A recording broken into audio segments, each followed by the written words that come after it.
Betapa banyak orang yang punya rencana, tapi jarang yang bisa mengeksekusi. Banyak orang punya pekerjaan-pekerjaan, rencana-rencana besar, tapi hanya sedikit.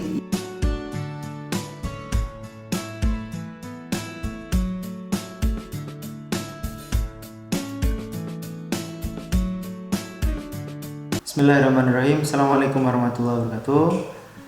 Alhamdulillahirrahmanirrahim. Wassalatu wassalamu ala asrafil anbiya'i wal mursalin wa ala alihi wa ashabihi ajma'in, amma ba'du. Sahabat-sahabat, teman-teman, sejawat apoteker yang saya hormati, mentoring kali ini kita akan belajar tentang adaptasi the 4DX, salah satu tools untuk coaching untuk meningkatkan produktivitas bisnis apotek. Teman-teman, kita seringkali punya target yang besar, keinginan yang banyak. Kita belajar lalu kita ingin praktekkan. Tapi seringkali setelah ikut pelatihan sudah sampai rumah, kita bingung bagaimana cara mengeksekusinya. Kadang-kadang kita butuh mentor. Nah, salah satu mentor terbaik sebenarnya adalah diri kita. Karena motivasi terbesar, motivasi terbaik adalah dalam dari diri kita sendiri.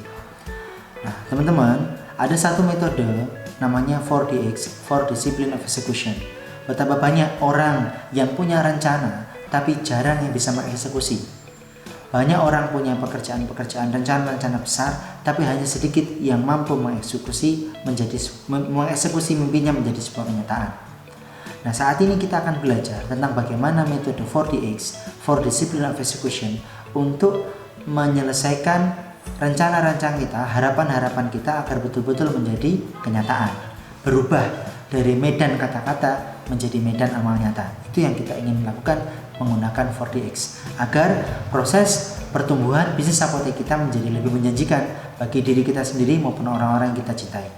Di video pertama ini saya akan bahas tentang produktivitas bisnis. Di video kedua nanti saya akan bicara tentang 9 pilar bisnis. Dan di video yang ketiga saya akan paparkan tentang bagaimana the 4DX diaplikasikan di apotek kita. Baik teman-teman, yang pertama tentang produktivitas. Produktivitas bisnis apotek akan kita capai apabila salah satu dari 3 kondisi itu tercapai. Yang pertama, kalau margin kita meningkat, omset tetap, biaya tetap. Itu namanya 1 kali produktivitas.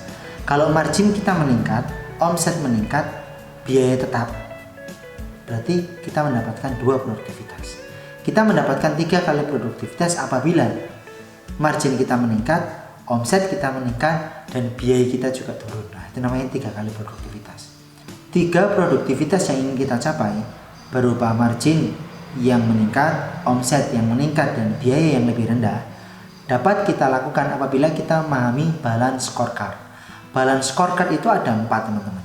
Ada finance, learn and growth, kepuasan pelanggan, dan kinerja SDM. Kalau keempat fungsi ini berjalan dengan baik, maka produktivitas kita akan tercapai. Karena itu, kita perlu melakukan validasi dari 4 fungsi ini, mana yang paling mudah diukur. Ternyata adalah finance, teman-teman. Kalau pembelajaran, kita berikan tugas belajar, belum tentu pembelajaran yang kita inginkan itu memberikan efek pada finance. Maka finance-nya kita ukur, sehingga lebih mudah untuk mengukur produktivitas berdasarkan finance-nya. Apa itu? Marginnya meningkat, omsetnya meningkat, biaya turun. Baik, kita sudah tahu bahwa finance adalah ukuran produktivitas yang paling mudah untuk kita evaluasi. Nah, sekarang bagaimana kita mengevaluasi bentuk produktivitas yang lain? 1, kita bisa melakukan standar pelayanan kefarmasian untuk mengukur apakah SDM kita telah produktif memberikan pelayanan kefarmasian. Kita juga bisa mengukur charge swamedikasi yang diambil oleh pasien. Kalau semakin banyak orang yang melakukan swamedikasi, artinya pelanggan kita tuh puas. Pelanggan kita tuh merasakan hadirnya apoteker memberikan efek atau memberikan nilai tambah yang besar bagi bisnis kita, sehingga mereka mau di charge konseling.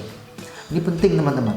Terus juga menerapkan pencatatan PIO atau pemberian informasi obat atau inform consent, membantu pasien kita untuk mengevaluasi atau melihat riwayat pengobatan yang sebelumnya, riwayat terapi yang sebelumnya, sehingga kita pun sebagai SDM, teman-teman kita yang ada di apotek, bisa belajar melakukan studi retrospektif atas pengobatan yang telah dilakukan sebelumnya.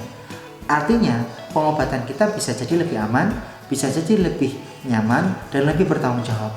Ini nilai produktivitas yang lain yang juga bisa membangun keunggulan bersaing bagi bisnis apotek kita.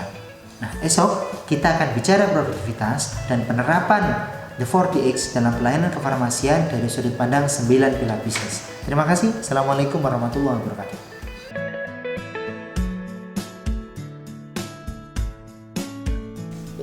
Jangan lupa subscribe, like, comment, dan share. Jangan lupa tombol loncengnya agar bisa ikut video selanjutnya. Wassalamualaikum warahmatullahi wabarakatuh.